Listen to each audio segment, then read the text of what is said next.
তোমায় তো আমি তখনই বলেছিলাম ওই কালনাগিনীর মেয়েকে ঘরের বউ করে এনো না, এনো না। দিল তো তোমাকেই তোমার স্বামীর ঘর থেকে বের করে। আরে না না, আমার আর সংসারে মন টিকছিল না রে, তাই তো। একদম না, একদম না। তুমি এ সংসারে না থাকো, আমার সঙ্গে থাকবে। আমার আর সংসারের প্রতি মন নেই রে। হ্যাঁ রে কানাই, বলাই, তোদের মা বাড়ি ছাড়ছে আর তোরা দূরে দাঁড়িয়ে দেখছিস। বলি বউ পাগল ছেলে আমরা অনেক দেখেছি, কিন্তু তোদের মতন এমন সাউরি না ওটা জামাই তো দেখিনি কো। হ্যাঁ রে, আমরা বাইরের লোক হয়ে পরিষ্কার বুঝতে পারছি যে এই ছোট বউ আর তার মা, তারাই তোর মাকে আজ ভিটে ছাড়া করছে। দেখলে মা, আমি আগেই জানতাম তোমার এই কাজের জন্য সবাই আমাদের দোষী করবে। আমি বা ভাই কিংবা বউরা তোমাকে একবার ওই বাড়ি ছাড়তে বলেছি বলো? হ্যাঁ দিদি, আর আপনার গ্রামের লোকজন আমার সাথে সাথে আমার মেয়েটাকেও কথা শোনাচ্ছে। উনি তো এজন্যই ঘর ছেড়ে যাচ্ছেন মা, যাতে গ্রামের সবাই আমাদের খারাপ বলে। মা গো মা, আমি তো সাত চড়েও রা কাটি না, সে আমাকেই কিনা শাশুড়িকে তার আবার দোষ দিচ্ছে। আরে না না বৌমা, তোমাদের কেন কেউ কিছু বলবে? আমি তো নিজের ইচ্ছেতেই যাচ্ছি। আসি গো, আসি সবাই।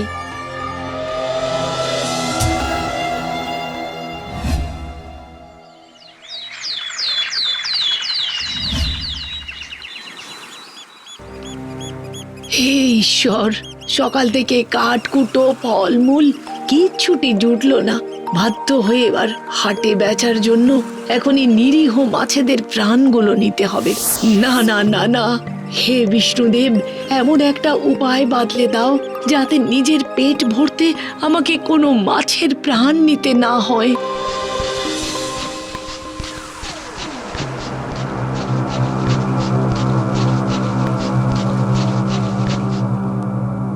ফেলো না, আমায় ফেলো না। কে কে কথা বললো? একটা বাচ্চা ছেলের গলা না? কিন্তু এখানে বাচ্চা ছেলে আসবে কোথা থেকে? আমি গো, আমি তোমার হাতের তালুতে আমি। হাতে? কিন্তু হাতে তুমি? মাছ? তুমি আমি কথা বলতে পারি গো, আমি তো মৎস্য কুমার। তা তুমি মাছ হয়ে জলে যেতে চাইছো না কেন? আমি তো ছোট, এই নদীতে আমি থাকতে পারবো না। এখানে বড় মাছেরা আমাকে খেয়ে নেবে। তাহলে তুমি থাকবে কোথায়? তোমার কাছে, তোমার ছেলে হয়ে। আমার তো নিজেরই খাবার জোটে না গো। ছেলে হয়ে আমার কাছে থাকলে তোমায় খাওয়াবো কি বলো দেখি? ওমা, তুমি কেন খাওয়াবে? বরং ছেলেরাই তো বুড়ো বাবা মাকে খাওয়ায়, পড়ায়, যত্ন করে। মানে তুমি আমাকে খাওয়াবে? সত্যি বাবা, তুমি একে মাছ, তাই আবার ছোট্ট। তুমি তো জলের বাইরে বেরোতেই পারবে না। এখন আগে আমাকে একটা কোনো পাত্রে খানিক জল দিয়ে রাখো দেখি বাপু।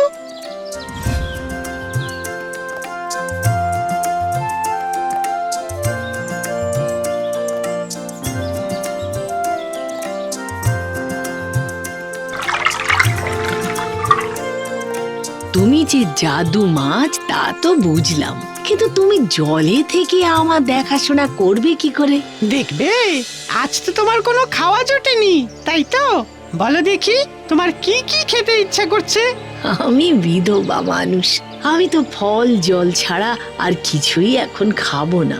কিন্তু তুমি এসব। মাগো, এই নাও, এই নাও, এই সবগুলো তুমি খাও। হ্যাঁ, তো সব।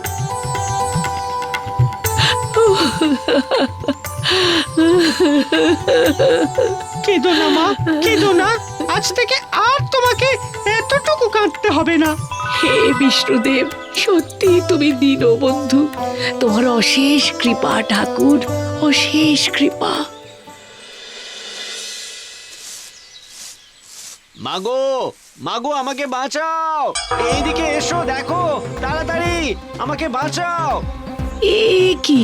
এই আওয়াজ তো আমার নতুন ছেলে যেখানে আছে সেখান থেকেই আসছে, কিন্তু গলাটা কেমন যেন অন্যরকম লাগছে। কি দেখছি আমি? তোমাকে তো আগেই বলেছি মা, আমি জাদু দিয়ে তৈরি, তাই প্রতিদিন সূর্য ওঠার সঙ্গে সঙ্গে আমি দৈর্ঘ্য প্রস্থে দ্বিগুণ হব। আমি তো আর এই ছোট পাত্রে থাকতে পারছি না। কিন্তু তুমি যে বললে তুমি আমার ছেলে হয়ে আমার সঙ্গেই থাকবে, তাহলে? থাকবো তো, তোমার যখন যা ইচ্ছে করবে, দেখবে তোমার মুখে বলার আগেই আমি সব পূরণ করে দেব।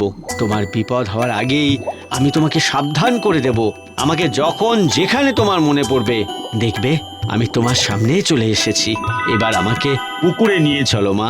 বেশ, তাহলে চলো যাই।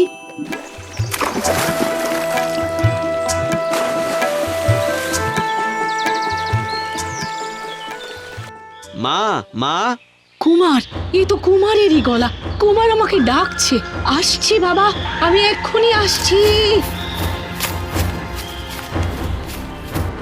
দেখছো তো মা, পুকুরটাও আমার জন্য ছোট হয়ে গেল। এবার তো আমাকে নদীতে পাঠাতে হবে তোমায়, কিন্তু আমি তো এখন বৃহৎ হয়ে গেছি। তুমি আমাকে নদী পর্যন্ত নিয়ে যাবে কি করে? সত্যিই তো, এই কথাটা তো ভেবে দেখিনি। এখন তাহলে কি করব?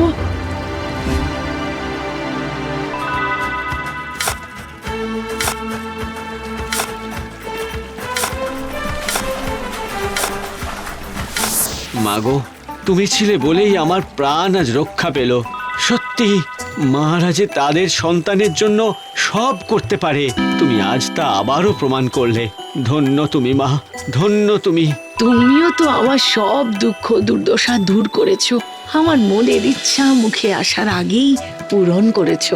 আমি তো তেমন কিছু করিনি মা, তবে এবার আমাকে করতে হবে। কারণ কারণ সামনে যে তোমার সমূহ বিপদ। বিপদ? আমার আবার কিসের বিপদ? প্রবল ঝড় জল হতে চলেছে খুব তাড়াতাড়ি, আর সেই ঝড় জল অনেক দিন ধরে চলবে গো।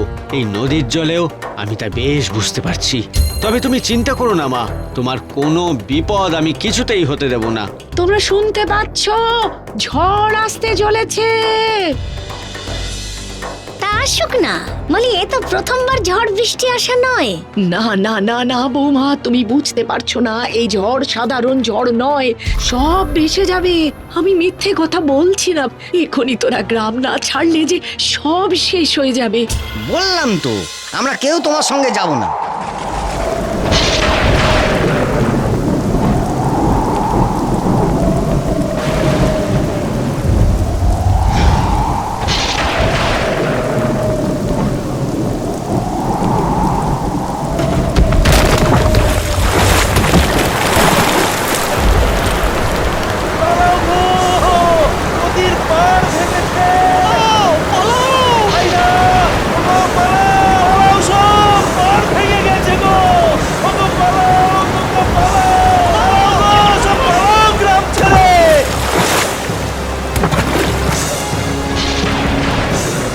মাগো, মাগো, আমরা আমাদের ভুল বুঝেছি।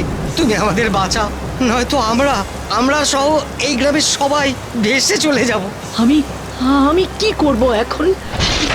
আমি এতগুলো লোকের প্রাণ কি করে রক্ষা করব? হে ঈশ্বর, পথ দেখাও।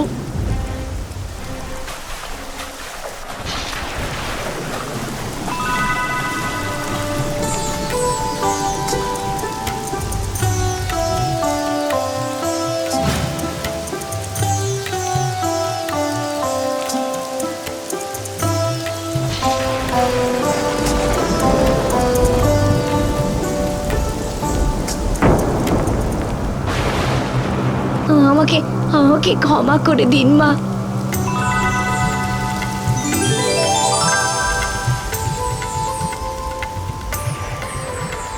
যাক বাবা, শেষ ভালো যার, সব ভালো তার।